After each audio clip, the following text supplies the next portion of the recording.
남자가 딸의 시신을 파내서 자기 결백을 증명하기로 결정했어. 이때 검시관이 놀랍게 발견했지. 소녀의 골반강이 완전히 적출됐고 내외 생식기가 전부 사라진 거야. 이 순간 남자가 더욱 믿을 수가 없었어. 범인이 곁에서 가장 가까운 사람이었다니. 근데 지금 증거가 완전히 사라졌는데 대체 다음 단계를 어떻게 가야 할까? 이건 프랑스의 실제 이야기야. 한 아버지가 꼬박 30년 동안 침해당한 딸을 위해 정의를 찾지 못하다가 마지막에 범인을 법정에 보낸 게 오히려 참다 못한 납치범 몇 명이었어. 예전 뱅크는 행복한 가정이 있었어. 예쁜 아내와 귀여운 남매가 있었지. 어느 여름 방학에 가족을 데리고 스키 타러 갔을 때까지는 운명이 완전히 바뀌어버렸어. 길에서 차를 피하려고 산비탈로 내려갔는데 딸이 현장에서 의식을 잃었어. 상황이 심각했지. 다행히 딕이라는 의사가 마침 지나가서 딸의 목숨을 건졌어. 뱅크가 이 의사한테 무척 감사했어. 딕이 보여준 온화하고 우아한 모습이 모든 사람을 기분 좋게 만들었지. 근데 만만에 하나도 예상 못한 게 이 사람이 알고 보니 옷만 입은 짐승이었던 거야. 곧 꽃말로 뱅크 아내의 마음을 훔쳤지. 일이 들통난 날 뱅크가 과감하게 이혼했어. 이혼 후 8년 동안 뱅크는 두 아이가 엄마를 찾아가는 걸 전혀 제한하지 않았어. 아이 성장에는 모성의 참여가 필요하니까. 8년 후 딸이 이미 컸어. 이번 여름방학에 딸이 예년처럼 독일로 엄마를 찾아가려고 했어.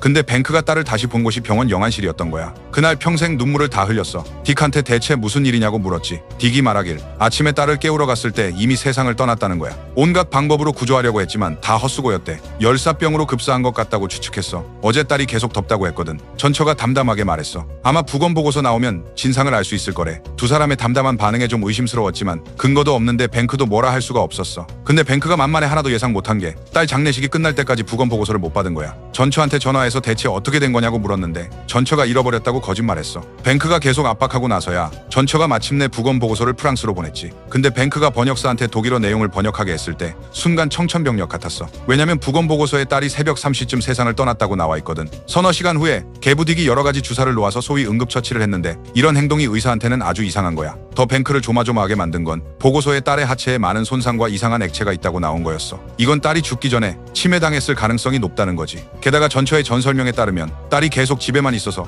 다른 남자가 접촉할 가능성이 전혀 없었어. 그럼 가장 가능성 높은 건 딕뿐이지. 뱅크가 다시 전처를 찾아가서 딸 일을 상의하려고 했는데 전처가 이 일에 완전 무관심하면서 오히려 그를 시비 거는 거라고 비난했어. 더 놀라운 건 이렇게 의혹투성이 부검 보고서를 두고 판사가 그한테 무리하게 소란 피운다고 시간 낭비한다고 했어. 거리에서 전단지 돌리면서 일을 크게 만들려고 했는데 곧바로 경찰한테 잡혀서 프랑스로 송환됐지. 뱅크가 절대 이대로 포기할 수 없었어. 밤낮 없이 법률을 연구하기 시작했고 여러 대형 변호사한테 도움을 구하러 갔지. 몇 달을 뛰어다녀서 마침내 도와주려는 변호사 한 명을 찾았어. 변호사가 전문 법의학자를 청해서 딸을 부검하게 했어. 근데 모두가 무척 놀란 건 딸의 복강 전체가 심각하게 파괴됐고 침해당했다는 걸 증명할 수 있는 모든 부위가 미리 적출된 거야.